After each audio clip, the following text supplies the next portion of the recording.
Hello friends, आप सबका स्वागत है सक्षम क्लासेस में। मैं आपके सामने एक टॉपिक वाइज वीडियो लेकर आई हूँ जो है लेयर ऑफ एटमॉस्फेयर की है हमारा टॉपिक आज का। तो हम अब टॉपिक वाइज पढ़ेंगे जो आपका यूपी टैट और सुपर टैट में बहुत यूजफुल रहेंगी चीज़ें। तो मैं टॉपिक वाइज आपका लेकर चलूंगी कॉन्सेप्ट। तो आइए स्टार्ट करते हैं। हमारा आज का टॉपिक है लेयर ऑफ एटमॉस्फेयर। हमारा फर्स्ट टॉपिक है फ्रेंड्स लेयर ऑफ एटमॉस्फेयर। इसको कहते हैं वायुमंडल की परतें। आइए स्टार्ट करते हैं। सबसे पहले फ्रेंड्स हम ये समझते हैं वायुमंडल क्या है, एटमॉस्फेयर क्या होता है। वायुमंडल पृथ्वी के चारों ओर हवा के विस्तृत भंडार को कहते हैं। ये सब तो आप बहुत अच्छे से जानते हैं कि जो हमारे एटमॉस्फेयर में पृथ्वी के चारों ओर हवा वगैरह है उन सब चीजों को हम एटमॉस्फेयर कहते हैं। यानी कि एटमॉस्फेयर में हमारे पेड़ पौधे भी आते हैं, जीव जंतु भी आते हैं, सभी आते हैं फ्रेंड्स, जिससे पृथ्वी और औसतन 15 डिग्री सेल्सियस डिग्री तापमान बना रहता है। जिससे पृथ्वी पर हमारा कितना डिग्री सेल्सियस बना रहता है फ्रेंड्स? 15 डिग्री सेल्सियस तापमान बना रहता है। ये क्वेश्चंस भी बन सकता है फ्रेंड्स, ध्यान रखिएगा। यही तापमान पृथ्वी पर जीव मंडल के विकास का आधार है। मतलब जो हमारा 15 डिग्री सेल्सियस जो हमारा तापमान है ना, इसी की वजह से हमारा जीव मंडल विकास, मतलब जीव मंडल रह सकता है पृथ्वी पर। ठीक है ना फ्रेंड्स, चलिए आगे चलते हैं। अब हमारा है वायुमंडल का संगठन, एटमॉस्फेयर कंपोजिशन। हमारे एटमॉस्फेयर में नाइट्रोजन है फ्रेंड्स, ऑक्सीजन है, ऑर्गन है और कार्बन डाइऑक्साइड है। तो हमारे एटमॉस्फेयर में सबसे ज्यादा मात्रा जो है ना फ्रेंड्स नाइट्रोजन की होती है। 78% हमारे आसपास नाइट्रोजन है और ऑक्सीजन है फ्रेंड्स हमारे पास 21%। एआर, आर्गन को हम एआर भी कहते हैं, जिसका है 0.93% और कार्बन डाइऑक्साइड है 0.03%। तो हमारा जो वन्य जीवन है जो हमारा हो पा रहा है एटमॉस्फेयर पे पॉसिबल, वो इन सब चीजों का मिश्रण है फ्रेंड्स। सबसे ज्यादा नाइट्रोजन मिलेगा और ये क्वेश्चन भी यूपी टेट में ज्यादातर पूछा जाता था कि नाइट्रोजन कितना है हमारे वायुमंडल में। तो आप याद रखिएगा 78% है और ऑक्सीजन 21%। तो हमारा टोटल कितना हो गया? 99% तो हमारे पास ऑक्सीजन और नाइट्रोजन है। अब हमारा जो 1% बचता है ना फ्रेंड्स, उस 1% में एआर, कार्बन डाइऑक्साइड और एक दो चीजें और आ जाती हैं। मगर आप ये सीरीज ध्यान रखिएगा, पेपर में सीरीज भी आ जाती है कितनी बार, नाइट्रोजन, ऑक्सीजन, एआर और फिर कार्बन डाइऑक्साइड। ज्यादातर लोगों को पता है कि पहले नाइट्रोजन आता है, फिर ऑक्सीजन आता है और फिर कार्बन डाइऑक्साइड। नहीं फ्रेंड्स, पहले नाइट्रोजन आता है, फिर ऑक्सीजन आता है, फिर एआर आता है, फिर 4th नंबर पे आता है फ्रेंड्स कार्बन डाइऑक्साइड। क्योंकि कार्बन डाइऑक्साइड तो आपको पता ही है कि पेड़ पौधे लेते हैं और ऑक्सीजन छोड़ते हैं हमारे लिए। तो अगर कार्बन डाइऑक्साइड ज्यादा मात्रा में होगा तो वन्य जीव तो हमारा हो ही नहीं पाएगा, मतलब इंसान, ह्यूमन बींग्स तो जी ही नहीं पाएंगे। तो इस चीज को याद रखिएगा। आइए फ्रेंड्स आगे चलते हैं। हम पढ़ते हैं वायुमंडल की विभिन्न परतें। लेयर्स कौन कौन सी होती है, ये मोस्ट इंपॉर्टेंट है फ्रेंड्स, इसे बहुत ध्यान से समझिएगा। हमारी 5 लेयर्स होती हैं: सोम मंडल, समताप मंडल, मध्य मंडल, बाह्य वायुमंडल और बाह्य मंडल।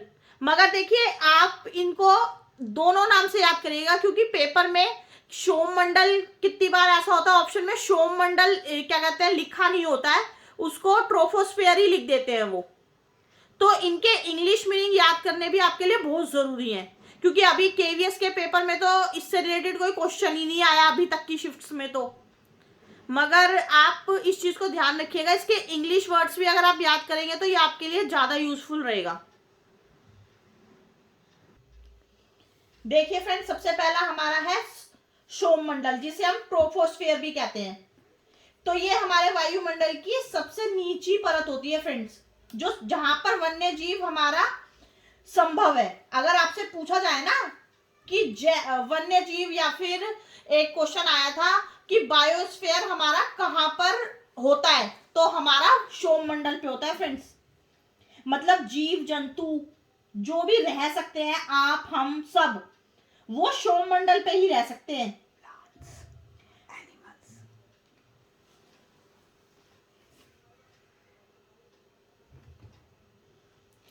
फ्रेंड्स एक चीज और मैं आपको बताना चाहूंगी, हम सब सौर मंडल में ही रहते हैं। जितने भी हमारे प्लांट्स हैं, एनिमल्स हैं और ह्यूमन बीन है, ह्यूमन बीन भी सौर मंडल में ही रहते हैं हम, क्योंकि हम सौर मंडल में ही अपना जीवन व्यतीत कर सकते हैं। और सबसे नीचे वाला मंडल कौन सा है? सौर मंडल, ये जरूर याद रखिएगा आप। तो इसका सेकंड पॉइंट क्या कहता है? ये वायुमंडल की सबसे महत्वपूर्ण परत है। क्योंकि महत्वपूर्ण क्यों है ये मैं आपको बता ही चुकी हूँ, क्योंकि यहीं पर हम सब जीव जंतु, plants, animal, water animal, human being सब सौर मंडल में ही रहते हैं। इसीलिए ये सबसे महत्वपूर्ण है, क्योंकि हम मनुष्य इसी मंडल में मौजूद वायु से सांस लेते हैं। इसकी ऊंचाई लगभग 13 किलोमीटर है। आप इसकी जो ऊंचाई है ना, इससे रिलेटेड क्वेश्चन यूपी टेट और सुपर टेट में ना फैक्चुअल क्वेश्चन पूछे जाते हैं। हमारे केवीएस में तो ज्यादातर इस टाइप के क्वेश्चन पूछे जाते हैं कि मतलब कि वन्य जीव कहाँ पर पॉसिबल है और सौर मंडल सबसे नीची परत है या सबसे ऊंची परत है। मगर जो हमारा सुपर टेट और यूपी टेट है ना, उसमें ये क्वेश्चन इंपॉर्टेंट है, ये बन सकता है कि इसकी ऊंचाई कितनी होती है। तो आप याद रखिएगा 13 किलोमीटर होती है। और जो हमारा सौर मंडल है, इस परत का संवहन मंडल भी कहते हैं इसे, मगर आप इंग्लिश में याद रखिएगा इसे ट्रोपोस्फियर कहते हैं, क्योंकि हिंदी में 2-3 चीजों के नाम बदलते रहते हैं मगर इंग्लिश में नाम वही रहता है। तो आप इसको सौर मंडल और इंग्लिश में ट्रोपोस्फियर याद रखेंगे तो आपके लिए ज्यादा आसान रहेगा।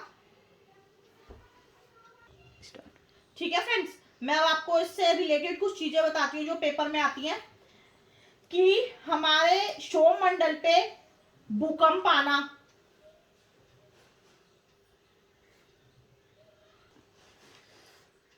सौर मंडल पे भूकंप आना, बादल फटना,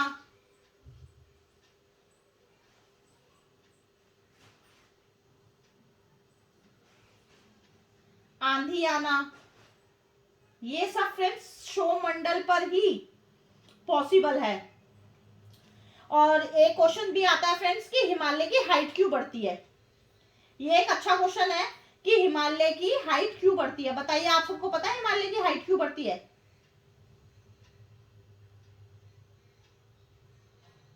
बताओ। इसका भी एक रीजन है फ्रेंड्स कि हिमालय की हाइट क्यों बढ़ जाती है। जब हमारी प्लेट जो होती है ना, प्लेट एक्टोनिज्म की वजह से जब प्लेट्स आपस में टकराती हैं, जब हमारे वायुमंडल में प्लेट्स आपस में टकराती है ना, तो सेडिमेंटेशन होता है जिससे वह नीचे की ओर निकलकर ऊपर आ जाती हैं। तो इस वजह से हमारी हिमालय की हाइट बढ़ जाती है। तो इस चीज को आप याद रखिएगा कि हिमालय की हाइट आप सीधा सीधा याद रखिएगा सेडिमेंटेशन की वजह से बढ़ जाती है, क्योंकि क्वेश्चन में ज्यादातर पेपर में आता है कि किस वजह से बढ़ती है, तो डायरेक्ट चीज है सेडिमेंटेशन की वजह से। और आपसे अब कोई भी पूछेगा कि सौर मंडल क्या है, तो आप आराम से बता सकते हैं कि सौर मंडल है जहां पर हमारा वन्य जीव, जीव जंतु, यानी कि हम भी सौर मंडल पे ही रहते हैं। होप सो आपको ये क्लियर हो गया होगा। अब हम आगे की स्लाइड पे चलते हैं। ऐसे हमारा सेकंड है फ्रेंड्स समताप मंडल। पहले हमने पढ़ा था सौर मंडल और अब है हमारा समताप मंडल। सौर मंडल और समताप मंडल को अलग करने वाला भाग को सोवी सीमा भी कहते हैं फ्रेंड्स। ये भी आप याद रखिएगा, इंपॉर्टेंट चीज है कि सौर मंडल और समताप मंडल को जो भाग अलग करता है उसे शोभा सीमा भी कहते हैं। मैं आपको बताती हूँ, आपको सौर मंडल तो अच्छे से समझ आ गया होगा। अब मैं आपको समताप मंडल के बारे में कुछ चीज जरूर बताना चाहूंगी कि इसकी औसत ऊंचाई जो होती है ना फ्रेंड्स 50 किलोमीटर होती है, और मैंने सौर मंडल की कितनी बताई थी? 18। इसे याद रखिएगा, सौर मंडल की 18 होती है और समताप मंडल की होती है 50। और इसकी जो हवा का तापमान होता है -80 डिग्री सेल्सियस होता है। वैसे ये क्वेश्चन नहीं आता है, ऊंचाई वाला आता है कि ऊंचाई कितनी होती है, और ध्रुव के ऊपर हमारा 2045 सेल्सियस होता है। ये तापमान स्थिर होने के कारण इसे शोभ सीमा भी कहते हैं। यहाँ पे तापमान जो स्थिर रहता है ना, मतलब कि हवा का -80 रहता है और ध्रुव के ऊपर का 45, इसी कारण जो तापमान स्थिर रहना, यानी कि तापमान मीन्स होता है फ्रेंड्स टेम्परेचर, जो हमारा टेम्परेचर हमारा इक्वल रहता है ना टेम्परेचर, इस वजह से हमारा क्षोभ सीमा कहते हैं इसे। समताप मंडल के ऊपर 50 किलोमीटर की ऊंचाई तक पाया जाता है। ये जो क्षोभ सीमा है ना, जो 50 किलोमीटर है ना, उससे ऊपर जो 50 किलोमीटर तक पाया जाता है, बस ये क्वेश्चन आ सकता है कि हमारा क्षोभ सीमा मंडल समताप मंडल से कितने ऊपर तक पाया जाता है। तो आप इसे आराम से याद कर सकते हैं कि पहला मैंने आपको बताया था क्षोभ मंडल 18 है, समताप मंडल 50 है, और जो हमारा क्षोभी सीमा है वो भी समताप मंडल से 50 है ना, तो 50 और बस, उससे ऊपर हाइट पे नहीं जाएगा। और फ्रेंड्स, समताप मंडल में और इंपॉर्टेंट चीज मैं आपको बताऊंगी, ये जो होता है ना हमारा, इसमें एक ओजोन परत भी पाई जाती है। ओजोन परत मोस्ट इंपॉर्टेंट चीज है, ये ओजोन लेयर समताप मंडल में पाई जाती है। ये क्वेश्चन आता है, इसे ध्यान से समझिएगा कि ओजोन परत कहां पे पाई जाती है हमारी। ओजोन परत पाई जाती है फ्रेंड्स हमारे समताप मंडल में, ठीक है। और जो ओजोन परत की हमारी लेयर होती है ना, ये कितने ही हाइट पे पाई जाती है, ये 20 से 25 हाइट पे पाई जाती है। यानी कि आप इसे ऐसे समझिएगा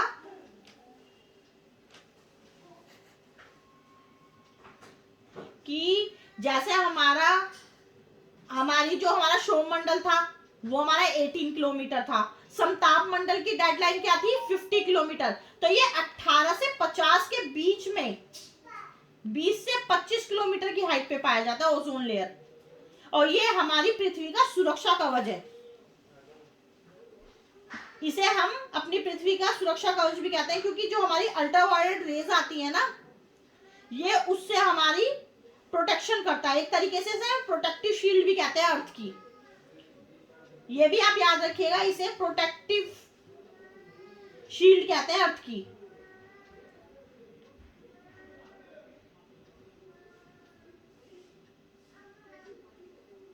ये क्वेश्चन भी कितनी बार पूछ लेता है कि हमारी प्रोटेक्टिव शील्ड की, हमारे अर्थ की प्रोटेक्टिव शील्ड कौन सी है। ओजोन लेयर हमारे कौन से इस पे पाई जाती है, समताप मंडल पे। और हमें कौन प्रोटेक्ट करता है, ओजोन लेयर प्रोटेक्ट करता है। और ओजोन लेयर हमारा कब मनाया जाता है, ओजोन लेयर डे 16 सितंबर को। इसे याद रखिएगा फ्रेंड्स, ओजोन लेयर डे हमारा मनाया जाता है 16 सितंबर को। ये इंपॉर्टेंट क्वेश्चन है, ये ज्यादातर पूछा जाता है कि कब मनाया जाता है। 16 सितंबर को मनाया जाता है हमारा। और ozone hole first time Atlantica महाद्वीप पर देखा गया था। साउथ पोल पे देखा गया था कि हमारी ओजोन में जो होल हो गया है वो हमारा कहाँ, ये हमारा फ्रेंड 16 सितंबर को मनाया जाता है। ये भी आप बहुत याद रखिएगा। और जो ओजोन होल हो रहा है हमारा, फर्स्ट टाइम हमें कहाँ पे पता चला था, ओजोन में होल हो गया है, यानी कि वो हमारा पता चला था साउथ पोल पर देखा गया था। कहाँ पे देखा गया था फ्रेंड, साउथ पोल पर देखा गया था कि हमारी ओजोन में होल हो गया है। तो ये आपके लिए याद रखने वाली चीज है कि हमारा फर्स्ट टाइम कब पता चला था, साउथ पोल में पता चला था, अटलांटिक महाद्वीप में देखा गया था, ओजोन में हमारा होल आ गया है। और एक चीज और है फ्रेंड्स, जो हमारा CFC क्लोरोफ्लोरोकार्बन का यूज करते हैं हम, CFC क्लोरोफ्लोरोकार्बन, ये तो आप सबको पता ही होगा।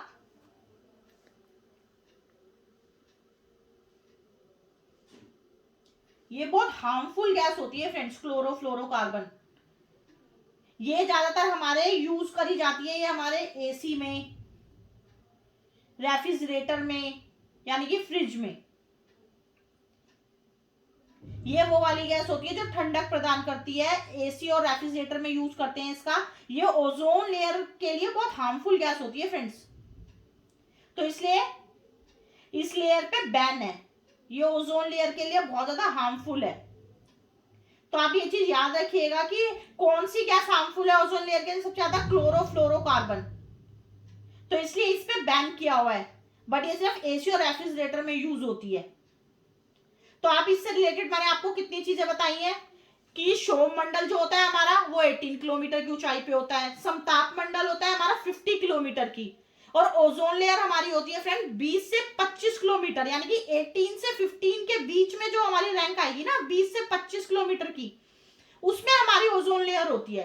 तो अब आपसे ये क्वेश्चन आ जाए कि ओजोन लेयर कहां पर पाई जाती है, समताप मंडल में पाई जाती है। और इसके लिए हार्मफुल गैस कौन सी है, CFC है, क्लोरोफ्लोरोकार्बन है। और इसके अंदर मैंने आपको और चीज पढ़ाई थी कि हमारा ये जो हमारे अर्थ को प्रोटेक्ट करती है। और इसकी तीसरी चीज ये है कि हमें फर्स्ट टाइम कहाँ पे पता चला था ओजोन लेयर के बारे में कि हॉल हो गया है अटलांटिक महाद्वीप, मैंने आपको पीछे बताया साउथ पोल में। तो ऐसे ही हम रिवीजन करते चलेंगे फ्रेंड्स, तो हमारे लिए ज्यादा यूजफुल रहेगा। अब इससे आगे की जो 3 लेयर्स रह रही हैं वो मैं आपको पार्ट 2 में पढ़ाऊंगी। अभी तक के लिए फ्रेंड्स इतना ही। अगर आपको ये वीडियो पसंद आए तो लाइक शेयर सब्सक्राइब जरूर करें, और इससे रिलेटेड कोई भी डाउट्स हो तो कमेंट्स बॉक्स में डालिए, मैं उसके रिप्लाई में आपको आंसर दे दूंगी कि आपको क्वेरी को सॉल्व करने की कोशिश करूंगी। Thank you.